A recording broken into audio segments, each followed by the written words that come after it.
Assalamualaikum warahmatullahi wabarakatuh. Hai teman-teman, kenalkan nama saya Siti Salosabila Hasan. Saya dari program studi pendidikan guru sekolah dasar reguler A dengan NIM H2110274 dengan matkul psikologi pendidikan dan dosen pengampu Dr. Rasmita Dila MPD.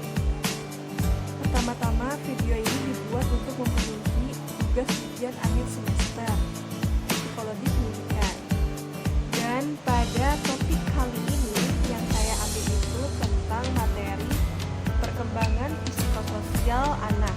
Dengan informasi yang saya dapatkan dan yang akan saya sampaikan pada video kali ini, saya mendapatkan referensi dari jurnal dan artikel pada situs yang telah ditetapkan.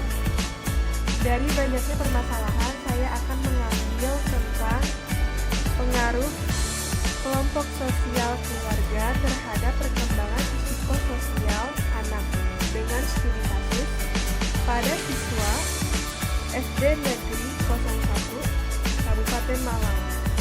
Sebelum saya jelaskan lebih dalam, alangkah baiknya kita mengetahui apa itu perkembangan psikososial anak.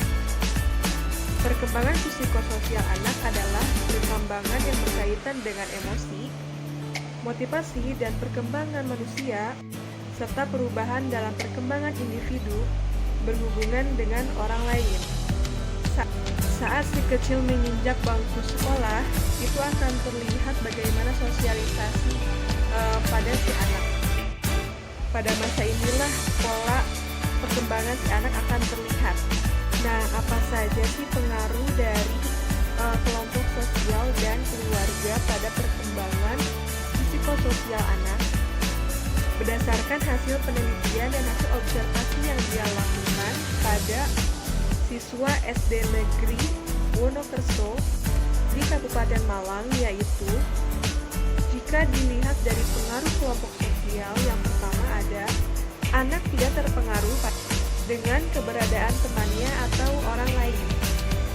Hal ini menjadikan anak tidak mengikuti temannya jika mereka melakukan hal-hal yang tidak baik.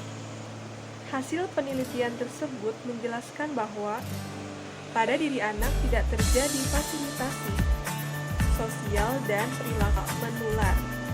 Yang kedua, anak tidak pernah malas atau ketergantungan dengan orang lain. Hal ini dipicu oleh kekompakan pada kelompok yang baik karena selalu bersama dan tidak pernah terpisah, sehingga membuat siswa tersebut menjadi nyaman dan membuat si anak menjadi senang. Dan yang ketiga, kelompok sosial membantu anak menjadi mengerti dalam mengambil keputusan yang baik.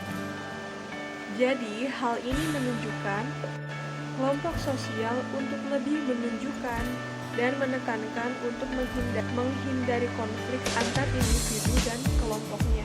Menurut pengaruh keluarga terhadap perkembangan psikososial anak, yaitu salah satunya sikap ibu yang overprotective. Hal ini menyebabkan si anak tidak bebas melakukan apapun dan tidak bisa melakukan aktivitas yang dia inginkan. Pada status sebagai anak tunggal, tidak menjadi alasan anak untuk menjadi manja dan bersifat kekanak-kanakan. Hal ini karena membutuhkan anak untuk bersikap mandiri. Anak juga bisa menjadi anak yang pemberani secara psikologis. Nah, hal ini dapat membangun sikap positif pada diri anak dalam perkembangan psikososialnya. Berdasarkan hasil yang telah diteliti oleh jurnal ini, dapat disimpulkan bahwa dari berbagai pengaruh yang mungkin muncul dalam perkembangan psikososial anak, hanya polarisasi kelompok saja yang berpengaruh terhadap perkembangan psikososial anak. Polarisasi kelompok telah berpengaruh terhadap keputusan si anak, yang dimana mau menerima pendapat yang baik dan dapat melupakan pendapat pada dirinya. Namun, pada kasus ini, kelompok sosial anak dapat bersifat positif yang memberikan pemikiran-pemikiran positif yang dapat mendorong kepercayaan diri anak ketika dalam membuat keputusan. Setelah itu, status sosioekonomi tidak mempengaruhi perkembangan psikososial anak karena anak masih bisa untuk mengembangkan dirinya sendiri. Keutuhan keluarga juga tidak menjadi alasan untuk anak tidak tumbuh dan berkembang dengan baik karena ibu mampu memberikan yang terbaik untuk si anaknya.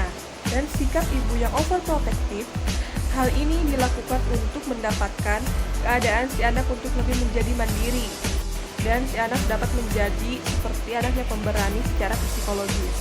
Hal ini juga tentu dapat membangun hal positif pada diri anak terhadap perkembangan psikososialnya. Masa kanak-kanak adalah proses pembentukan karakter sosial. Oleh sebab itu, setiap aspek perkembangan anak harus diperhatikan. Mungkin cukup sekian penjelasan dari saya, kurang lebihnya mohon maaf. Wassalamualaikum warahmatullahi wabarakatuh.